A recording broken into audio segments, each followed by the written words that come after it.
नमस्ते दोस्तों, स्वागत है। आज हम इस शो के सबसे उलझे हुए किरदारों में से एक स्मिता ज़वेरी को करीब से देखेंगे। भले ही वो अक्सर विलन की तरह काम करती है, लेकिन इस एपिसोड ने हमें एक अनोखा दर्दनाक झलक दिखाया उस तकलीफ का जो शायद उसके गुस्से की वजह है, खासकर जब वो प्रार्थना और अपने बेटे शिवांश से बात करती है। चलिए उस शक्तिशाली पल पर वापस चलते हैं, जब प्रार्थना इतनी सारी गालियां सुनने के बाद भी स्मिता से कहती है कि शिवांश आज भी उसे बहुत याद करता है। एक पल के लिए स्मिता का कठोर चेहरा थोड़ा नरम पड़ा। हमने कुछ देखा, क्या वो दर्द था या पछतावा? इससे पहले कि वो फिर से गुस्से में आ गई। ये छोटा सा लेकिन बहुत महत्वपूर्ण मोमेंट था। और फिर फ्लैशबैक। हमने देखा एक जवान स्मिता एक छोटे रोते हुए शिवांश को छोड़कर जा रही है, जो अपनी माँ से न जाने की भीख मांग रहा है। यही उनके रिश्ते की असली प्रॉब्लम है। एपिसोड ने ये नहीं बताया कि स्मिता उस वक्त क्यों चली गई थी, लेकिन दोनों के चेहरों पर दर्द साफ दिख रहा था। ये सिर्फ एक बुरी इंसान अपने बच्चे को छोड़ रही है, ऐसा नहीं है। इसके पीछे एक कहानी है, एक दुख भरी घटना जिसने दोनों की जिंदगी बदल दी। बाद में हम शिवांश को अकेले स्मिता के कमरे में देखते हैं, जहां उसकी तस्वीरें लगी हैं। वो अब सिर्फ प्लान नहीं बना रहा, वो अपने अकेलेपन का सामना कर रहा है। वो उसकी फोटो से बात करता है, एक बच्चे का वो गहरा दर्द बताता है, जिसे माँ का प्यार, एक नॉर्मल बचपन नहीं मिला। वो कहता है कि वो एक परफेक्ट बेटा नहीं बन सकता, क्योंकि वो एक परफेक्ट माँ नहीं थी। ये बहुत ही असली और गहरा दर्द है।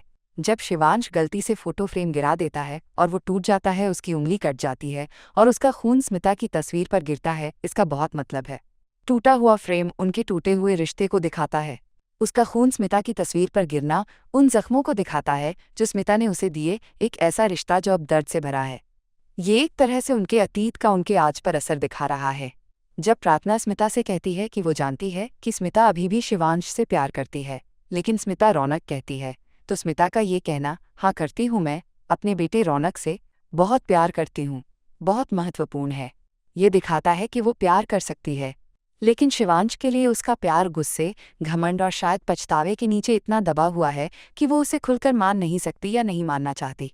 वो अपना सारा माँ का प्यार रौनक को देती है, शायद खुद को संभालने या अपने अतीत को सही ठहराने के लिए। ये एपिसोड बाकी एपिसोड से ज्यादा स्मिता के सुधरने की उम्मीद जगाता है। वो छोटा सा दर्द जब प्रार्थना ने शिवांश के बारे में कहा, फ्लैशबैक, ये सब दिखाता है कि वो पूरी तरह बुरी नहीं है। लेकिन फिर वो जल्दी से गुस्से और बेरहमी पर लौट आती है, जो दिखाता है कि उसकी आदतें कितनी गहरी हैं। घर में आग लगना एक बड़ा टेस्ट होगा। अगर उसे लगेगा कि शिवांश खतरे में है, तो क्या ये आखिरकार उसकी नफरत को तोड़ देगा, या फिर ये उसके इस विश्वास को और पक्का कर देगा कि वो उसे बर्बाद करना चाहता है? स्मिता को जो चीज़ दिलचस्प बनाती है वो ये है कि वो सिर्फ एक सिंपल विलन नहीं है। एपिसोड उसके दुख भरे अतीत की तरफ इशारा करता है। भले ही उसके काम गलत हैं, लेकिन उसके दर्द की वजह समझने से वो एक ज़्यादा वास्तविक, भले ही अभी भी खतरनाक किरदार लगती है। ये हमें सोचने पर मजबूर करता है कि क्या उनके बीच सुलह की कोई उम्मीद है, भले ही बहुत कम। स्मिता ज़वेरी एक गुस्से वाली औरत है, एक दुखी माँ है और एक तगड़ी दुश्मन है। इस एपिसोड ने हमें उसके मन के बारे में महत्वपूर्ण बातें बताईं। आपको क्या लगता है, स्मिता कभी शिवांश को माफ़ कर पाएगी, या उससे भी महत्वपूर्ण, क्या वो खुद को माफ़ कर पाएगी?